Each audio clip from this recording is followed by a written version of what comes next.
آپ فروٹس لے سکتے ہیں, ٹھیک ہے جی, اور فروٹس آپ ہر قسم کا لے سکتے ہیں, لیکن کچھ ایسے فروٹس ہیں جیسے کیلے کا آپ نے ذکر کیا, مینگوز ہیں, آم ہیں, ان میں کیونکہ ان کا گلائسیمک انڈیکس تھوڑا سا ہائی ہوتا ہے, شوگر لیولز ہائی ہونے کا خطرہ ہوتا ہے, تو جو ڈائبٹک پیشنٹ جن کا کنٹرول نہیں ہے, جن کا شوگر کنٹرول نہیں ہو رہا, ڈاکٹرز دے رہے ہیں میڈیکیشن لیکن وہ کنٹرول میں نہیں آ رہی, تو ان کو کیلا یا اس قسم کے فروٹ جن کا گلائسیمک انڈیکس ہائی ہوتا ہے ان سے اوائڈ کرنا شہد کے بارے میں اکثر لوگ ہوتے ہیں کہ جی شہد میں تو شفا ہے, تو شہد تو ہم لے سکتے ہیں. جہاں تک شہد کے ذکر ہے, دیکھیں اگر آپ کا شوگر کنٹرول ہے یا آپ اس کو ایمٹی اسٹمک تھوڑا سا لیتے ہیں تو کوئی حرج نہیں, آپ لے سکتے ہیں. لیکن اگر آپ کا شوگر لیول ہی کنٹرول نہیں ہے, آپ کا 400-300 شوگر چل رہا ہے, تو پھر آپ شہد لیں گے تو definitely it will harm you. اچھا, کنٹرول کا مطلب کیا ہے ڈاکٹر صاحب, اور وہ کون سا ایک لیول ہے جس پہ کہ آپ کا شوگر لیول؟ یہ بڑا اچھا آپ نے ریلیٹو کوشچن کیا ہے کہ جی کہ کنٹرول کا مطلب یہ ہے کہ آپ کے جو شوگر لیولز ہیں وہ نیئر ٹو دا نارمل ہو. مثلا ڈائبٹیز کے لیے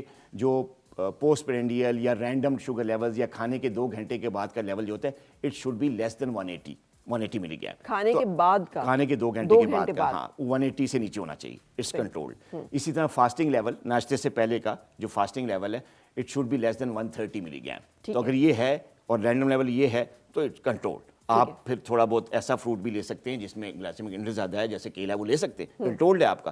اسی طرح جب شوگر لیول لو ہوتا ہے, جس کو ہم ہائپوگلائسیمیا کہتے ہیں, بعض پیشنٹ میڈیسن لے رہے ہوتے ہیں, ان کا شوگر لیول لو ہو جاتا ہے. اور یہ جو اسپائکس اور فلکچویشنز ہیں, یہ سب سے زیادہ شوگر کا مسئلہ ہوتی ہیں کہ اچانک ہائی ہوگی, آپ نے میڈیسن لی وہ ایک دم سے نیچے آ گئی, آپ نے پھر کچھ میٹھا لیا پھر بہت اوپر ہوگی, اور شوگر پیشنٹس ہیں وہ اس مصیبت کا بڑا شکار ہے. ایگزیکٹلی, جو کنٹرول کا ذکر میں نے کیا, وہ کنٹرول میں فلکچویشنز نہیں ہوتی. کنٹرول کا مطلب ہے کہ ایک نارمل لیول, جیسے میں نے بتایا رینڈم لیول 180 سے نیچے چل رہا ہے, 140 ہے, 150 ہے, 160 اٹس اوکے. فاسٹنگ لیول 130 ہے, 120 ہے, 135 ہے, چل رہا ہے. تھوڑا سا اوپر کا اسپائک گیا, 140 آ گیا, پھر نیچے آ گیا. یہ اسپائکس نہیں ہے. جو آپ بات کر رہی ہیں کہ بہت زیادہ اوپر 300 تک چلے گی, پھر جو ہے میڈیسن لی یا انسولین لی تو وہ بالکل نیچے آئے, تو یہ فلکچویشنز نہیں ہونی چاہیے. یہ it's not control, it's uncontrolled. اور کنٹرول لیول چل رہا ہے تو آپ جو ہے وہ ایسے فروٹس یا ایسے میٹھے فروٹ بھی کھا سکتے ہیں. خاص طور پہ ہائپوگلائسیمیا میں تو آپ کیلا بھی لے سکتے ہیں, مینگو بھی لے سکتے ہیں, شہد بھی لے سکتے ہیں اگر آپ شوگر لیول لوور سائڈ پہ جا رہے ہیں, تاکہ اس کو تھوڑا سا آپ اپ کر کے نارمل اس میں لے کے آئیں. لیکن اگر آپ انکنٹرول شوگر لیول آپ کنٹرول نہیں ہے, تو پھر آپ کو اپنے معالج کے مشورے سے چیزیں استعمال کرنی ہے, خاص طور پہ ایسے پھل جو میٹھے ہیں یا ایسی غذائیں جن میں کاربس تھوڑا سا زیادہ ہے, پھر آپ کو کنٹرول کرنے کے لیے آپ کو یہ کرنا پڑتا ہے اس کے. اور ابھی روزے بھی شروع ہو جائیں گے, تو پھر اس کے بارے میں بھی بتائیے کہ اس میں کیسے مینیج کیا جائے کہ روزے بھی رکھے جائیں اور لوگ جو ہیں وہ شوگر کے ساتھ بھی مینیج کریں. جی یہ بہت بڑا کویشچن ہے, خاص طور پہ رمضان کے حوالے سے. اب رمضان آیا چاہ رہا ہے کہ جی کیا شوگر کے پیشنٹ جو ہے روزہ رکھ سکتے ہیں کہ نہیں رکھتے. آپ کا بھی کویشچن انڈائریکٹلی یہی ہے کہ کیا شوگر پیشنٹ روزہ رکھ سکتے ہیں کہ نہیں رکھتے. دیکھیے شوگر کی جو مین ٹائپس ہوتی ہیں, ٹائپ 1 ڈائبٹیز ہوتی ہے اور ایک ٹائپ 2 ڈائبٹیز ہوتی ہے. ٹائپ 1 میں جو شوگر پیشنٹس ہیں وہ انسولین کا استعمال کر رہے ہوتے ہیں, اور ٹائپ 2 میں جو ہے وہ ڈائٹ پہ ہوتے ہیں, اورل ہائپوگلائسیمک ایجنٹس لے رہے ہوتے ہیں, میڈیسن گولیاں وغیرہ کھا رہے ہوتے ہیں, کچھ ٹائپ 2 کے انسولین بھی لے رہے ہوتے ہیں. تو جو ہمارے ٹائپ 2 ڈائبیٹک پیشنٹس ہیں ان کے لیے تو رمضان میں کوئی حرج نہیں ہے, وہ روزہ رکھ سکتے ہیں, اور رکھنے سے ان کی صحت پہ بہت اچھے اثرات ہوتے ہیں, ان کا شوگر بھی کنٹرول ہوتا ہے. ٹھیک ہے. لیکن جو ٹائپ 1 ڈائبیٹک ہیں جو کہ انسولین پہ ہیں, وہ ان کے لیے ہم ذرا ان کو وہ بھی سکتے ہیں, لیکن پھر بہت زیادہ اسٹرکٹ جو ہے وہ مینجمنٹ اور آپ کے شوگر لیولز پہ نظر رکھنا اور بڑا اسٹرکٹ مانیٹرنگ کی ضرورت ہوتی ہے. رکھ وہ بھی سکتے ہیں, ٹھیک ہے, لیکن اس میں شوگر لیول کو مانیٹر کرنا, انسولین کی ڈوز کو مانیٹر کرنا, یہ کافی ڈیفیکلٹ ہے. اگر آپ جاب کر رہے ہیں, کچھ کر رہے ہیں اور ٹائپ 1 ڈائبیٹک انسولین, تو پھر میرا خیال ہے کہ وہ آپ نہ رکھیں. لیکن ٹائپ 2 ڈائبیٹک ہیں تو آپ رکھ سکتے ہیں, لیکن آپ کو ڈاکٹر سے, یعنی رمضان شروع ہونے سے چند دن پہلے آپ اپنے ڈاکٹر سے, معالج سے مل کے اپنی ادویات کو تھوڑا سا جو ہے وہ سیٹ کروا لیں, ان کی ڈوزیج بیلنس کروا لیں. پورا دن آپ نے فاسٹنگ میں رہنا ہے تو آپ کے اگر انسولین لگا رہے ہیں تو اس کی ٹائمنگ بھی چینج ہوگی, اس کی ٹائمنگ, اس کی ڈوزیج چینج ہوتی ہے. آپ گولیاں لے رہے ہیں تو اس کی ٹائمنگز اور اس کی ڈوزیج چینج کروا کے آپ سیٹ کروا لیں, آپ روزہ رکھیں. بس یہ ہے کہ اسٹرکٹ مانیٹرنگ کرنی چاہیے. آپ کو گلوکومیٹر سے تھوڑی سی دوستی پکی کر لینی چاہیے, تاکہ آپ شوگر گلوکومیٹر بھی اتنا ایکسپینسو ہو گیا, آپ کے اتنی مہنگی اسٹرپس ہیں ڈاکٹر صاحب, کتنا بندہ اس کو جو ہے وہ رکھے, and it has becoming very costly مرض.